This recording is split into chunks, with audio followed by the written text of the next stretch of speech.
Firstly, I'd like to take a moment to express a genuine and a heartfelt thank you to those in the crowd who campaigned for the Eighth Amendment's insertion into the Constitution in 1983.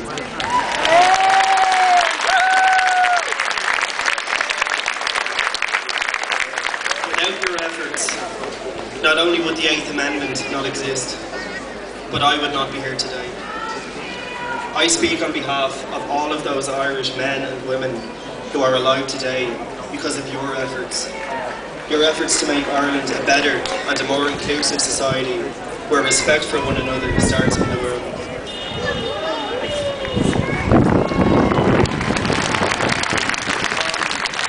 On the 6th of May, Dr. Peter Boylan launched the Together for Yes national campaign in Dublin.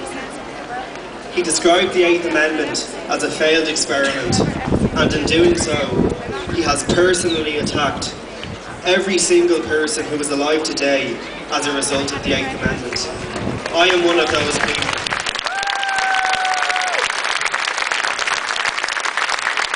On the 8th of March 1998, my mother gave birth to me at the age of 16.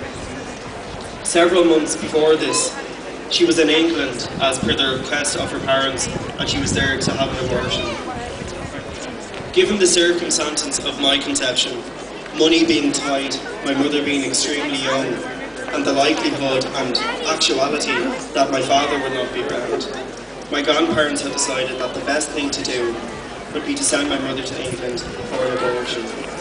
This was an immensely difficult and stressful time for both my grandparents and my mother.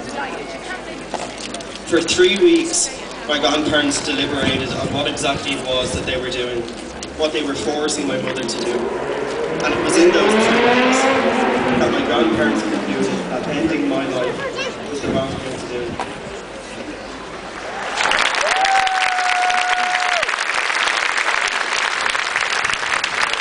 What caused this deliberation in the first place was the fact that abortion was illegal in Ireland. This led them to ask why was it illegal, and what they found was the Eighth Amendment, which indiscriminately recognises the humanity of every single unborn child.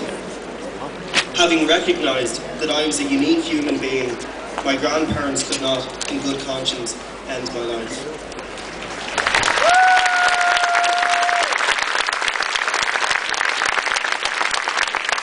I am not the result of a failed experiment. I am alive today due to a constitutional provision, the Eighth Amendment.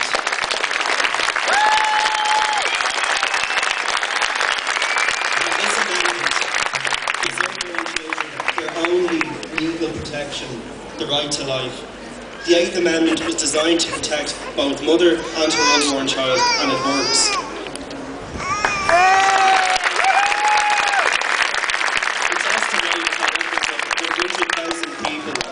Are alive today because of the Eighth Amendment. It saves lives.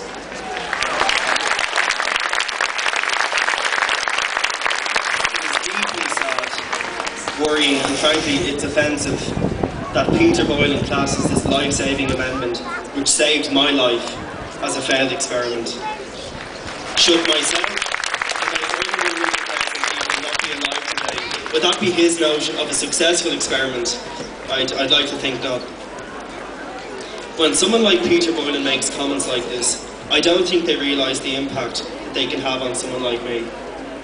It isn't my intention to attack Dr. Boylan, but for someone like him to not only ignore, but to then deny the results of the Eighth Amendment and to brand it as a failed experiment is extremely hurtful and offensive to someone like me who owes their life to the Eighth Amendment.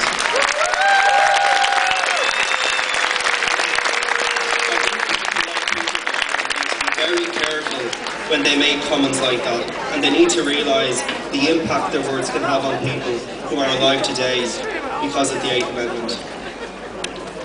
I'd like to think that in 20 years there will be someone just like myself on a stage, not shaking as much, thanking us for our work and our contributions in saving the Eighth Amendment, thanking us for working day and night, for getting out of the comfort zone, for getting out of canvassing, for standing up for the Eighth Amendment, and for future generations Irish children.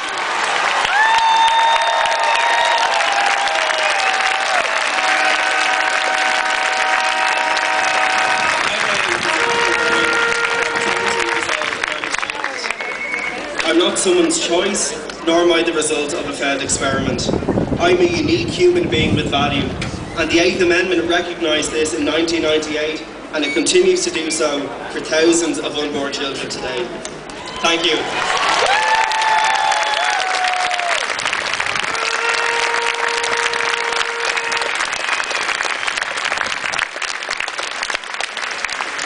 His name is Gavin Boyne, he's 20, he's a student and he's a legend! Thank you Gavin for sharing your story with us, we really appreciate it too much. I want to hear Gavin's story again, do you? Yeah. We're going to hear it again. All the stories from today, folks, will be available on the Love Both Facebook page, so follow us, you'll get all of the best content, and please click that share button over the next 2 weeks. Look at all your beautiful faces up on screen all day. It's fantastic. We just love to see it. So we're going to go and get some close-ups of some more beautiful faces in the crowd. So we're going to go to our roving reporter, Aisling. Are you ready? Aisling, come in. Okay, so we've got some more people here who have been just doing Trojan work. Okay, we've got Roger and Una Mary here with us. Una Mary, you've been flat out on the streets of Dublin canvassing and getting the word out there and spreading the information. So how have people received the message that you've been giving to them? Honestly, it's been really positive. So, I mean, there is a lot of misinformation out there, but once we get our main points across, for instance, the baby's development, so at 21 days, his or her heart is beating. At 12 weeks, he or she can suck his or her thumb. I mean, this is science, this is fact, and once people hear this, you know, hearts and minds are changed. That's the reality of the situation. So it's up to each one of us. Everyone has to get involved and talk to people that we meet on the streets, that we meet in shops, that we meet family, friends, and tell them, you know, what is involved in this legislation, why we should vote no. It is so important to stand up and protect life. And honestly, it's such a privilege for us to be able to stand and be a voice for the voiceless and the most, the people that are most under attack at the minute. So, thank you. Thanks so much, Una Mary. Roger, you've also been out dancing on the streets of the capital. What would you say to anyone who is yet undecided on how to vote in this referendum? Hey, thanks, Aisling. I think the most important thing that we have to remember is just how extreme these proposals are. I mean, I've been out canvassing legally over the past months with so many different people. There were so many people out canvassing at the minute. It's great to see, but we are missing one canvasser, and that's you. But the one thing that's really working most of all, as well as the things that we were saying about, you know, development of the child, is just how extreme these proposals are. I mean, abortion on demand. I mean, up to 6 months. Abortion up to 8 months in some cases as well. But that's just a start. And with the proposals that we'll be voting on specifically, the government will be able to change this at any moment. We won't ever get a say in our abortion laws again. So I really ask every single one of you, vote no, or get out of Congress.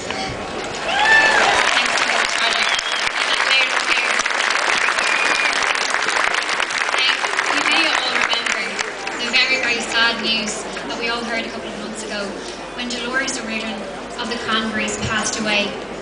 We are so blessed today to have her mother Eileen here with us. And Eileen would like to share a very special message. Eileen, you're so welcome and we are so thrilled to have you here with us. What would you like to say to everyone today? Just a very brief message. My daughter Dolores saw Love for Children. She was completely opposed to abortion.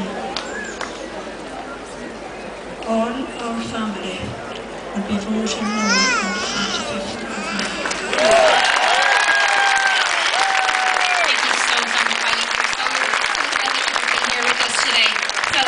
From the audience. Everybody, vote no on May 25th. Back to you, Peter.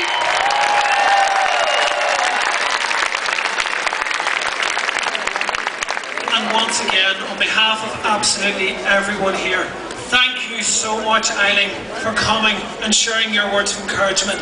Thank you again. Thank you, thank you.